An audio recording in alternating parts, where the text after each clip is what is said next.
మనం ఒకే అంశాన్ని ఎలా వక్రీకరించవచ్చు, లేదా మనలో బుర్ర తగ్గిందా, ఆలోచన తగ్గిందా నాకు అర్థం కావట్లేదు. మోడీ మీద ద్వేషంతో వాస్తవం మర్చిపోతున్నాం. నిన్న ట్రంప్ ఇంకేముంది, మోడీకి చురకలేసేసాడు, మోడీకి షాక్ ఇచ్చేశాడు అని వార్తలు రాసేస్తున్నారు.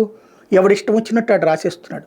ఒక ఎకోసిస్టమ్ లేదంటే కనుక మన మెదళ్లలో కలుషితం అయిపోవడం వల్ల ఇలా జరుగుతుందేమో. అతను అన్న పాయింట్లో ఒకటి తెచ్చుకోండి.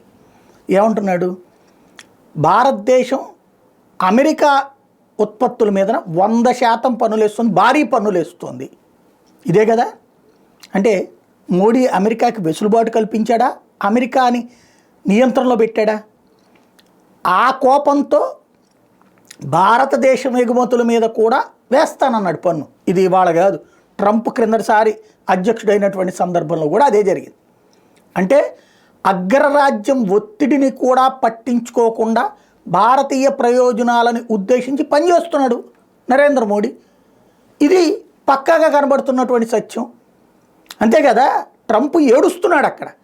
మా వస్తువులు ఇండియాలో దిగుమతి చేసుకోవడానికి బోల్డ్ అంత ట్యాక్స్ వేస్తున్నారు, కార్ల లాంటి వాటి మీద 100% పన్నులు వేస్తున్నారు అన్నటువంటిది. అంటే భారతదేశం తప్పు చేసిందా, రైట్ చేసిందా? వాడు ఏడుస్తున్నాడంటే వాడిని ఏడిపించే స్థాయిలో భారత్ ఉందంటే గొప్పదా, తప్పుదా? భయపడ్డా మోడీ, రివర్స్ అయ్యాడా? అట్లాగే టెస్లా కార్లకు కూడా 100% ట్యాక్స్ పడుతుంది అక్కడ ఇండియాకి, అమెరికన్ కార్లకి. ఎస్, అంటే ₹1,00,000 కారుకి 2 లక్షల రూపాయలు కట్టాలంటే 1,00,000 కారుకి 1,00,000 పన్ను కట్టించుకుంటున్నాడు. అమెరికా అని చెప్పేసి లేదా అమెరికన్లో ఒత్తిడికి తలొగ్గితే మన దానికంటే తక్కువ ట్యాక్స్కి వాళ్ళని నిలవ చేయాలిగా. కానీ మన దేశపు కంపెనీల దృష్ట్యా అమెరికా ఒత్తిడిని కూడా పట్టించుకోవట్లేదే. అదే ఇతర పార్టీల అధికారంలో ఉన్నప్పుడు వాళ్ళు చెప్పినట్టు నడుచుకున్నారే. వాళ్ళు ఎలా మాట్లాడితే ఏం చేయమంటే అది చేసేవాళ్ళే.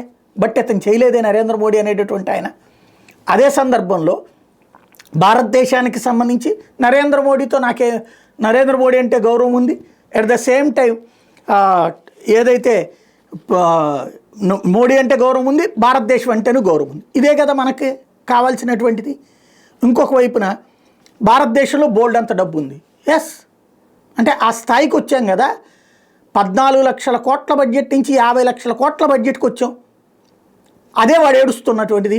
ఒకప్పుడు అమెరికాని అయ్యా బాబు మీరు ఆ సాయం చేయండి, ఈ సాయం చేయండి అని అడుక్కునే పరిస్థితి. నాలుగవది అన్నిటికంటే ముఖ్యమైనటువంటిది ఏంటది, ఆ దేశం నుండి భారత్కు వచ్చేటటువంటి నిధుల్ని ఆపేశాడు. ఏ నిధులు ఆపేశారు, ఎవరికి నిధులు ఆపేశారు? ఎలక్షన్లలో ఓటింగ్ శాతం పెంచడానికి ఆయదవే డబ్బులు ఇవ్వడానికి. ఎవరికి ఇస్తారు ఇక్కడ డబ్బులు?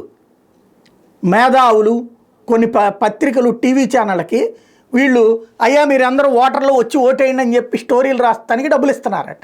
వాళ్ళు రాస్తే ఎవడన్నా ఓటేస్తున్నాడు వెళ్ళి అంటే ఆ డబ్బులు కొంతమంది వెధవల చేతుల్లోకి వెళ్తున్నాయి. ఆ డబ్బులు వద్దనే అనుకుంటున్నాం మనం. ఇవన్నీ నరేంద్ర మోడీ అనేటటువంటి వాడు ఎవరికి లొంగని స్థాయిలో నిర్ణయాలు తీసుకుంటుంటే దాని మీదన ట్రంప్ ఏడుస్తుంటే దాన్ని మోడీ మీద మనం పడేడుస్తున్నాం. మోడీ మనకి మంచి చేస్తున్నాడు, వాళ్ళ దేశానికి చెడు చేస్తున్నాడని ఆ దేశపు అధ్యక్షుడు ఏడుస్తుంటే మోడీని ఏడిపించాడు లేదా మోడీని మీదనే ఏడుస్తున్నాడు ట్రంప్ అని మనం మోడీ మీదనే పడి ఏడుస్తున్నాం కొంత బ్యాచ్. ఇది కరెక్టేనా?